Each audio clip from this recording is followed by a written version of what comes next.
दोस्तों, आप तमाम लोग जानते हैं कि अरविंद केजरीवाल को ईडी ने गिरफ्तार कर लिया है। एक कथित शराब घोटाले में अरविंद केजरीवाल की गिरफ्तारी हुई और अभी वो ईडी के कैद में है। लेकिन सवाल ये उठता है कि क्या अरविंद केजरीवाल इसके लिए दोषी थे या फिर उन्हें फंसाया गया? आखिर कौन था इसके पीछे? कौन वो शख्स था जिसने अरविंद केजरीवाल के बारे में गवाही दी कि अरविंद केजरीवाल ने शराब में घोटाला किया है, यानी कि शराब घोटाला, वही शराब घोटाला जिसकी वजह से अरविंद केजरीवाल आज सलाखों के पीछे हैं और उन्हें कैद करके रखा गया हुआ है। आज हालात यह है कि दिल्ली का मुख्यमंत्री आज ईडी के कैद में है और वहां से दिल्ली की सरकार चलाने को मजबूर है। लेकिन सवाल यह उठता है कि इन सब के पीछे वजह कौन है? कौन है वो चेहरा? कौन है वो शख्स जिसने ईडी को यह सबूत दिया, ईडी के सामने आकर के जिसने ये कबूला कि अरविंद केजरीवाल ही वो शख्स है जिसने शराब घोटाला किया है? इस पूरे प्रकरण पर एक वीडियो सोशल मीडिया पे खूब वायरल हो रहा है और इस वीडियो में वो सच्चाई है जो आप तमाम लोगों तक पहुंचनी चाहिए। इस वीडियो में वो हकीकत है जो आप तक पहुंचनी चाहिए ताकि आपको मालूम चल सके कि किस तरह से इस देश में सत्ताधारी लोग जो हैं वो किस तरह से अपोजिशन को खत्म करने की साजिशें रच रहे हैं। हम आपको एक तस्वीर स्क्रीन पर दिखा रहे हैं, आप इस तस्वीर को देख रहे होंगे, इस शख्स को आप पहचान रहे होंगे। ये वो आरोपी हैं जिन्हें कभी इस स्कैम के तहत गिरफ्तार किया गया था, यानी कि शराब घोटाले के तहत इन शख्स को गिरफ्तार किया गया और गिरफ्तार करके इन्हें जेल में कैद कर दिया गया। कई महीनों तक इनसे यह पूछताछ होती रही कि बताओ अरविंद केजरीवाल इस मामले में गुनहगार है या नहीं है, लेकिन रेड्डी साहब इस बात को तैयार नहीं थे कहने के लिए कि अरविंद केजरीवाल इसके लिए जिम्मेदार है। शायद इस वजह से क्योंकि अरविंद केजरीवाल इस पूरे मामले में जिम्मेदार नहीं रहे होंगे, यानी कि उनका इस घोटाले में कोई भी रिश्ता नहीं रहा होगा। लेकिन एक तरफ इनसे ये बयानबाजी लेने की कोशिश हो रही थी कि सामने वाला शख्स ये बात कहे, इस बात को कबूले कि अरविंद केजरीवाल इस घोटाले में संलिप्त थे, लेकिन वे नहीं कह रहे थे, वो कहने से इनकार कर रहे थे। लेकिन फिर क्या था? आपको बता दें कि इनकी गिरफ्तारी के कुछ ही दिनों के बाद, यानी कि इनकी गिरफ्तारी हुई और उसके चंद लम्हों के बाद, चंद घंटों और कहा जा सकता है कि चंद दिनों के बाद 5 करोड़ रुपया इलेक्टोरल बॉन्ड के तहत भारतीय जनता पार्टी को इनकी कंपनी चंदा दे देती है। चंदा देने के बाद ये जेल से छूटते नहीं हैं, जेल में इन्हें रहना पड़ता है। जेल में ये लगभग 6 महीने तक रहते हैं, लेकिन 6 महीने के बाद अचानक से जनाब ये कहकर के जेल से निकलते हैं, इन्हें ये कहकर के रिहाई दे दी जाती है कि इनके कमर में दर्द हो रहा था, पीठ में दर्द हो रहा था। ये तो पहली बार आप भी सुन रहे होंगे कि किसी शख्स के पीठ में दर्द हो रहा हो और इसकी वजह से बार बार रिहाई की मांग की गई हो लेकिन रिहाई ना मिली हो। लेकिन जैसे पीठ में दर्द होने की बात कही, पीठ में दर्द होने पर तो ऑफिस और कार्यालयों से छुट्टी नहीं मिलती है, लेकिन इन्हें, ये जो शख्स आपको दिखाई दे रहे हैं दोस्तों, इन्हें जो है अदालत रिहा कर देती है। जी हां, अदालत जो है इन्हें रिहा कर देती है और छोड़ देती है। अब सोचने वाली बात यह है कि शरद रेड्डी ने यह बयान दिया था कि आरोप, इनका कहना था कि अदालत में हमसे कुछ कागजात पे सिग्नेचर करवाए गए, कुछ कागजात पे सिग्नेचर करवाए गए। वो कागजात ऐसे थे जिसमें पहले से बयान लिखे हुए थे, मुझे सिर्फ साइन करना था कि हाँ मैंने ये बात कबूल की है। आप देखिए कि किस तरह से अरविंद केजरीवाल, ये खेल कैसे हुआ, इसको लेकर के एक वीडियो सोशल मीडिया पे अभी आम आदमी पार्टी की तरफ से पोस्ट किया गया है। शरद रेड्डी जो कि एक एक्यूज्ड थे, इनकी एक कंपनी है औरोबिंदो। इस फार्मा के निदेशक की गिरफ्तारी के कुछ दिनों के बाद भाजपा ने कंपनी से खरीदे 5 करोड़ के बॉन्ड भुनाए, यानी कि 5 करोड़ रुपया का बॉन्ड जो है भारतीय जनता पार्टी को इस औरोबिंदो कंपनी के मालिक शरद रेड्डी के द्वारा दिया जाता है। और फिर दिल्ली आबकारी नीति मामले में दिल्ली उच्च न्यायालय ने अरबिंदो फार्मा के पी शरद को क्या करते हैं, रिहा कर देते हैं। रिहा किस बिना पर कि हमारी पीठ में दर्द हो रहा है।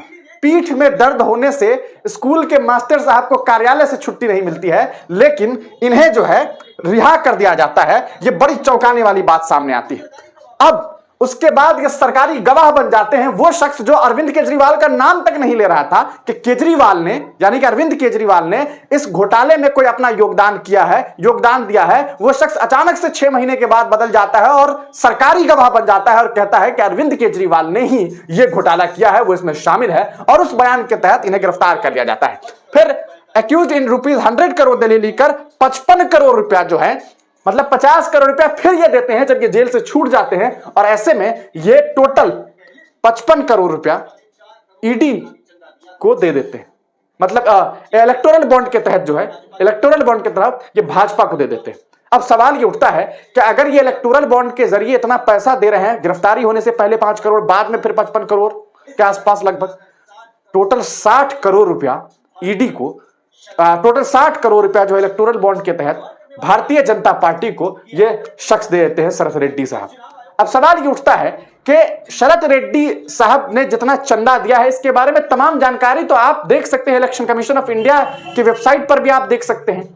तो समझ से परे वाली बात जो है वो ये है कि जिस शख्स ने 6 महीने से ज्यादा तक ये बात कही कि मैं तो अरविंद केजरीवाल को पहचानता भी नहीं हूं, जानता भी नहीं हूं, उनके साथ बैठा भी नहीं, उनके साथ कोई मीटिंग भी नहीं हुई है, वो अचानक से 6 महीने के बाद सरकारी गवाह बन जाता है और खुद पीठ में दर्द होने की बात बता करके जेल से रिहा हो जाता है और अरविंद केजरीवाल को इस पूरे मामले में कहता है कि वो अरविंद केजरीवाल जो दिल्ली के मुख्यमंत्री हैं, उन्होंने शराब घोटाला किया है और इसी तहत उनकी गिरफ्तारी हो जाती है।